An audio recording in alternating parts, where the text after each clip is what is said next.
What's up, Bills fans? Ryan Thomas here, live on the Thomas Take Sports Podcast YouTube channel. Coming to you live once again and bringing you another edition of the Thomas Take. And I am just getting back. Dropped my car off at the mechanic and thought I could get an Uber ride back. And that didn't happen. So I had to walk all the way home. Like a true bum. I had to walk all the way home. But I'm back on the podcast channel, and as I was walking home, I got some news, some tweets, some messages about Ritchie Igcognito, and I wanted to hop on here and obviously give you guys my take on the situation. So Ritchie Igcognito announced earlier today that he was done with professional football.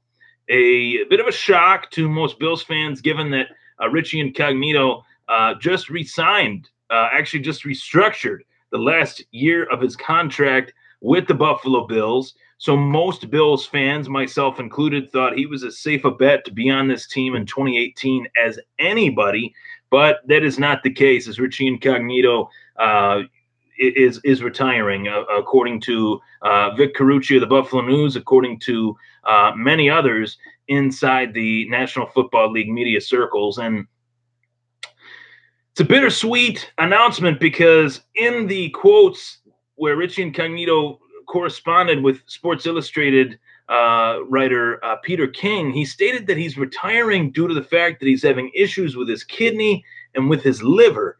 And that is very, very serious stuff. So health is a huge issue right now in the National Football League, whether it be because of concussions, whether it be because of neck injuries. We've seen that time and time again throughout the years take place in the National Football League. Guys are a little bit worried about their future post their playing career.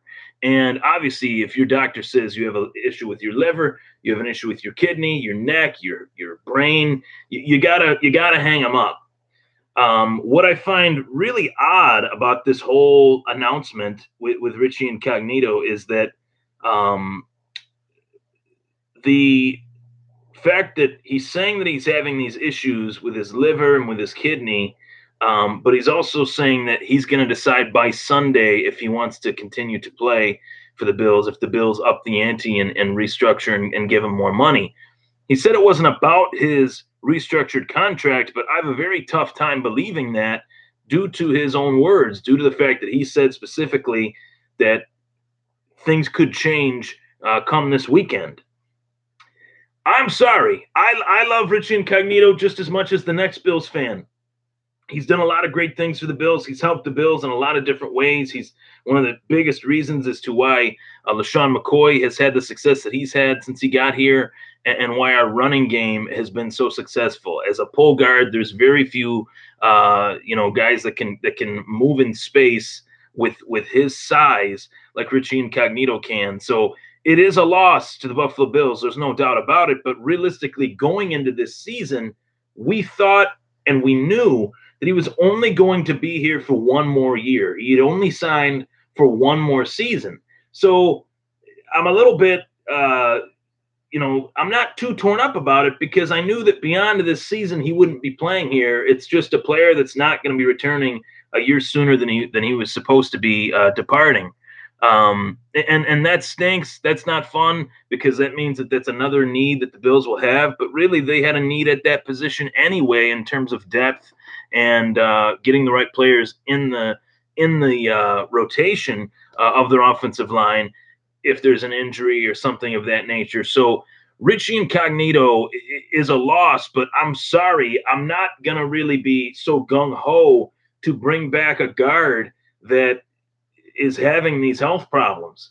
And if they're truly, if he's truly having these health problems, which I believe he is, why would he say, well, maybe if they offer me enough money, I'll come back? It's a huge red flag to a team when they find out that a player is retiring due to health issues. They move on. They turn the page very quickly after that point. So Brandon Beane and Sean McDermott right now are probably thinking, well, you said you had the health issues. Why are you saying that you would come back if you were paid the right price? That's not the way the Bills operate. That's not the way the NFL operates anymore. And I say anymore because they used to operate that way. They used to allow players to play through injury and further injure themselves long term post their NFL playing career. Whereas now, players that say, "Oh, I have head issues, I have trauma to my brain," you're done. You're as good as done. So I'm thinking that this stinks for a lot of reasons. It allows them to have to find another area of need, another player at a position of need. That side of it stinks.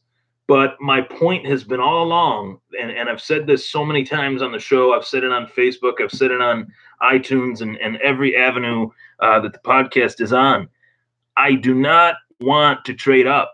I do not want to move up from 12 to the top 3. It makes no sense for the current Buffalo Bills team to do that. Mainly due to the fact that they have these areas of need. They have needs at guard. They have needs at linebacker. They have needs all across the board, really. And I'm not saying it in a way like, oh, the Bills suck. They're going to stink for a really, really long time. I'm saying it in order for them to get better based on where they were at the end of 2017, a 9-7 one and done playoff team. If they want to surpass that, they have to get as many players, quality players in this draft as they can, which there are quite a few quality players in this year's draft, quite a few players that I think could come in, immediate impact guys in all rounds of this NFL draft at all positions of need for the Buffalo Bills. So I think that it's news that definitely stinks. It's news that is definitely not fun, and it's news that means a lot of different things for the Buffalo Bills. But we'll find out where they go in this draft. What direction do they go in? Do they stay at 12? I think they will. I think they're very lucky to actually be able to move up to the 12th overall pick and to have 12th and 22. I think that they're very lucky to have that. I also think that there's so many different directions that they could go in that it really doesn't matter to me which direction they go in, as long as they have 2 first-round draft picks, 2 second-round draft picks, and the picks that they currently have. I will be happy. If they can add to the amount of picks that they have somehow by trading down, I'd be even happier, because I believe the more picks you have, the better chance you have of making your team better. You're able to take more players in a draft that is pretty good. So Sam Mazza is on. He says, "Yo, Ryan, I agree. Even though I'm focused on tonight, talking about the Boston Red Sox. I'm assuming playing the New York Yankees with that photo, with that avatar." But yeah, we got a good matchup tonight in terms of baseball, and everybody knows that I'm a diehard Red Sox fan. If you look right there, that's a canvas of Fenway on my wall. So big Fenway Park. I love Fenway Park. I've been there only once, but I loved it. I hope to get back there soon. But in terms of the Buffalo Bills and Ritchie Incognito, their offensive line, Deion Dawkins stepped in. He did very well for them. Left tackle. Do I think he's more of a right tackle? Yes. But I do think that he'll most likely play left tackle, depending on who they draft. Deion Dawkins, Ryan Groy, you got at center. Russell Bodine, they brought in too. They got Marshall Newhouse. They've had some additions to this offensive line, and really they have the amount of picks that they can, that they can get, that they can bring in the right amount of players for the amount of needs that they have. So I in a way, I'm a little bit excited about this Ritchie Incognito news, because I wish him the best. He has health problems. That was the first reason as to why he wanted to step out of the National Football League. He has health problems. Any player that has health problems, I don't necessarily want on my team. And I hate to, say that, but I want that player to retire. I want that player to move on and embrace the second phase of his quote unquote life, post NFL. And I think that that's okay. If Ritchie Incognito has these health problems, that he should most likely do that. And furthermore, it gives the Buffalo Bills a chance to move on and to go in a different direction, and to add true great players, with multiple picks and multiple rounds of this draft. I believe it's 5 or 6 picks inside the top 100. So I'm very excited about that. I do not want the Bills to move on. And so many people, I want to talk about the trade up logic, the fans, they want to trade up. Fans that want to trade up, they want the big name acquisition at quarterback. And I understand it. We haven't had a solid quarterback really long term wise since Jim Kelly. And that was, somewhat before my time, and somewhat before this current generation that's arguing for the Bills to make this move for this franchise quarterback that we haven't had. They have to understand that we are not at that point yet to be one quarterback away from a Super Bowl trophy. Can a Bills fan really say that we're one quarterback away from winning a Super Bowl? I don't think so. There's a lot of needs that are actually added since the start of free agency.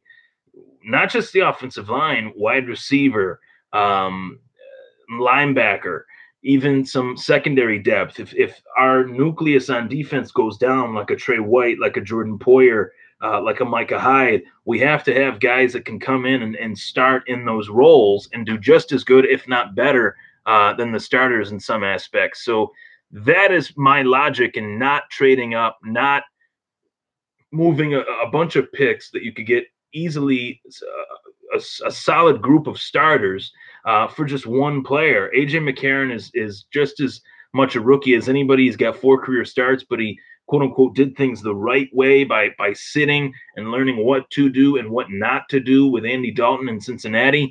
I want to see what he's got. I want to see Nate Peterman redeem himself a little bit. I'm not saying that the Buffalo Bills shouldn't draft a quarterback. I'm saying that the Buffalo Bills shouldn't trade a slew of picks to take a quarterback. There's a huge, huge, huge, huge difference, and that's what I think. In regards to this news, as far as everything Buffalo Bills, I want everybody to know that they can always stay tuned to the podcast, the Thomas Take Sports Podcast, live on YouTube. Obviously, I keep the Facebook page up to date as well. Not just Buffalo Bills stuff, but as Sam said, baseball stuff. Chris Sale on the mound tonight, I believe, for the Boston Red Sox. I'll have to check and see if I got him in my lineup for fantasy baseball. I was able to select Chris Sale in the second round of my fantasy baseball draft. So that was pretty awesome. Yeah, we got Sale on the mound tonight, 7:10 first pitch. Sale, Keuchel, and Sean Manaea tonight for me on my fantasy team.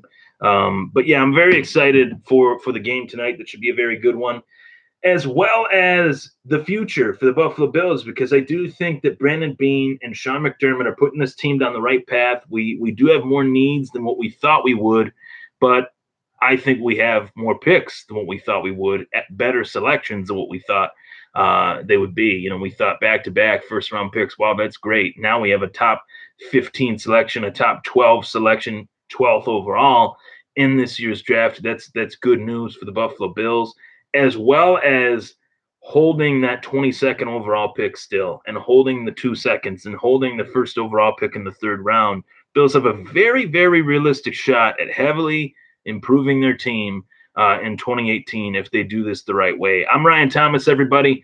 That was my take on Ritchie Igcognito. Much luck to Ritchie on his journey. We'll see how this plays out. There's still some room for debate and some room to see whether or not Ritchie will come back. But if I got a guy that's got health issues, saying that he's got a kidney issue, saying that he's got a liver issue, I think it's time to move on. And I think it's time for him to move on. I think it's time for the Bills to move on and go in a different direction. Plenty of offensive linemen in this 2018 NFL draft to go around. So take care, everybody. Thank you so much for tuning in. I'll be back on tonight to talk about the 2018 Buffalo in review. Take care. Stay tuned.